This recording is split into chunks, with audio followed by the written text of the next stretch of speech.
Y'all, it is cold, and I am here on St. Mark's and First Ave.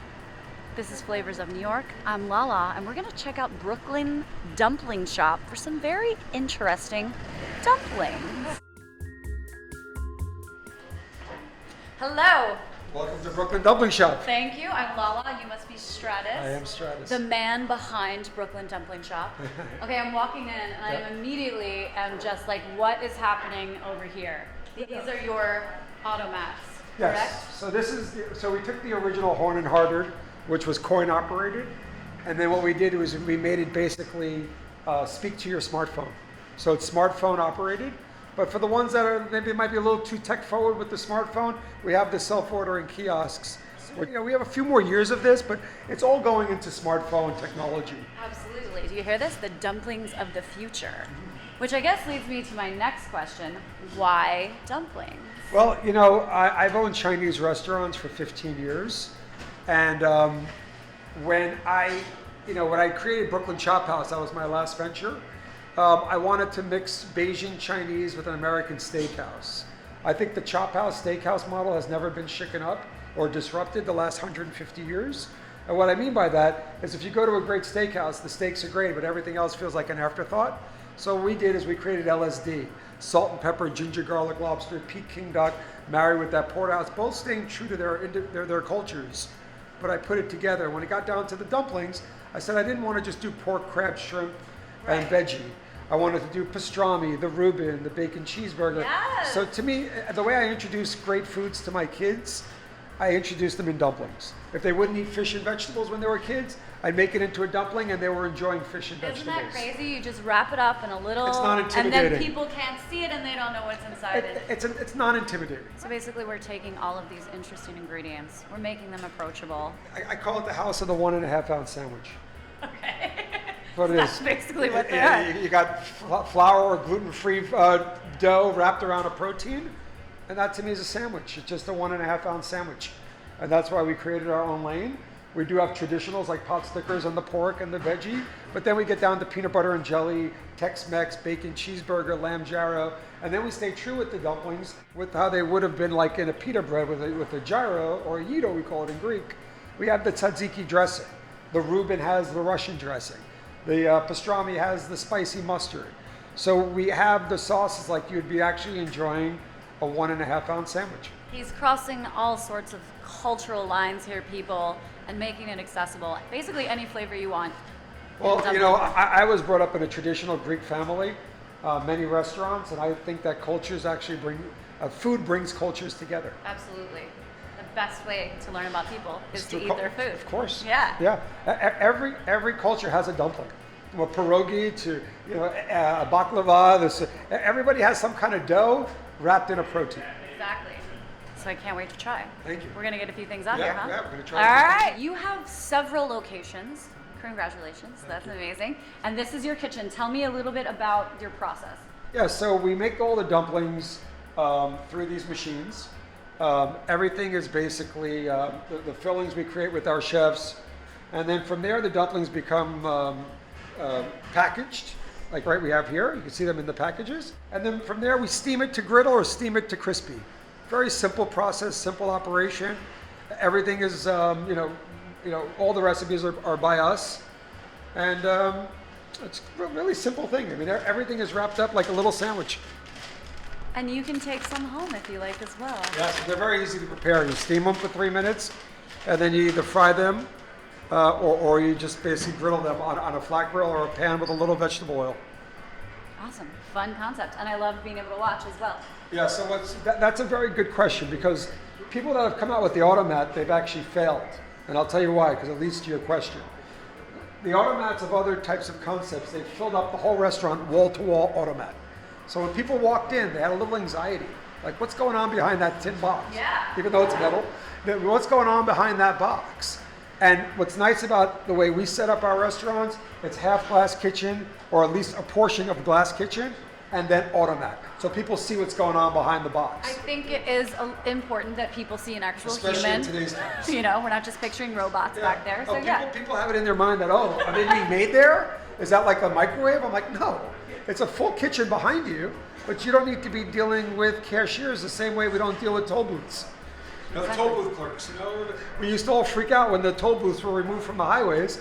And now I ask the same people and they said, hey, those people are losing their jobs. Well, how do you feel now going 30 miles an hour through the Midtown Tunnel without stopping? Look at this guy. Forward thinker, disrupting the system. That's right. That's like my book, Be a Disruptor. Scan this and my locker will open up. All right.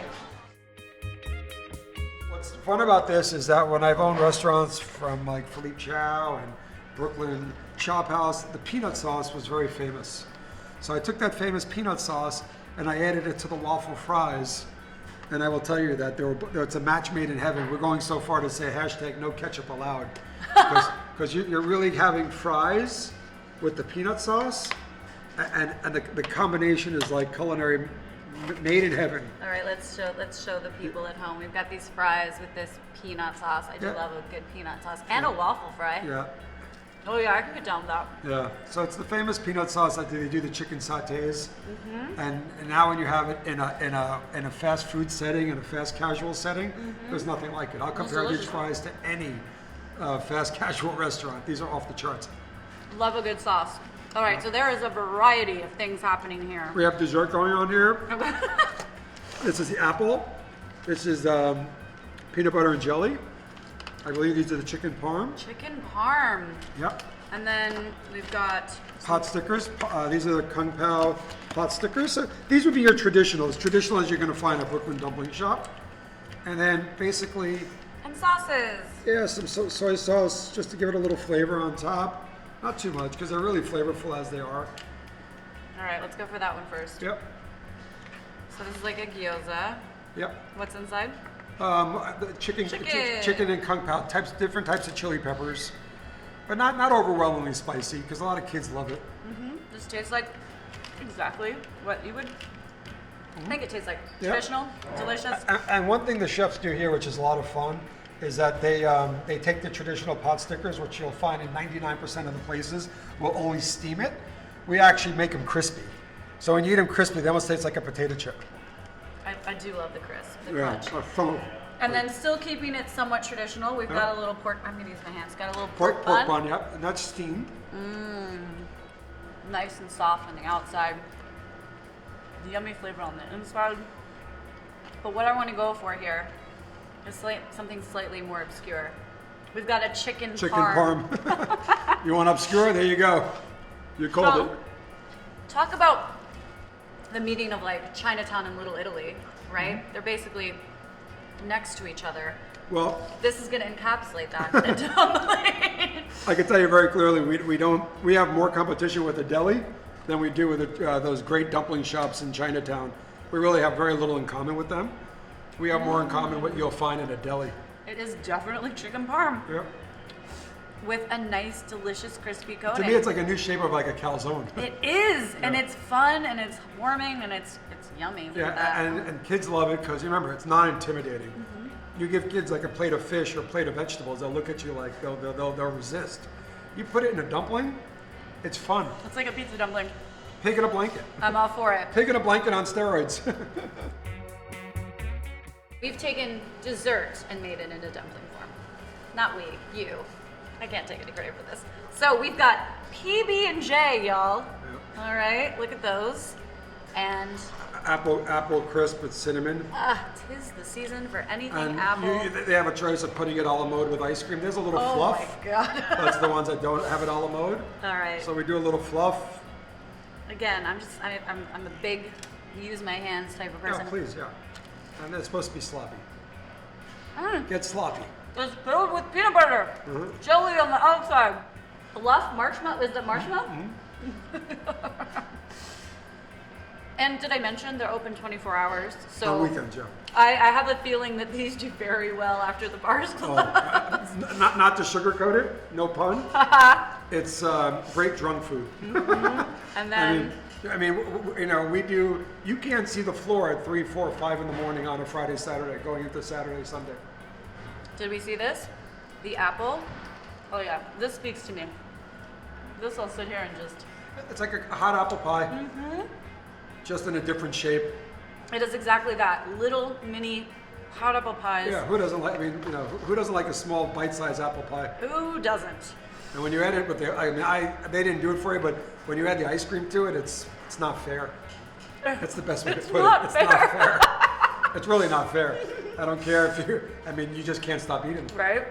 I mean, I literally came from a tasting just now. I'll go on the record and say it. I came in here full, but when it's when this is in front of me, I can't not but just say I'm gonna have one more. I know. And then one becomes like 8 or 9. He's right, folks. Next time you're in East Village, or where are your other locations?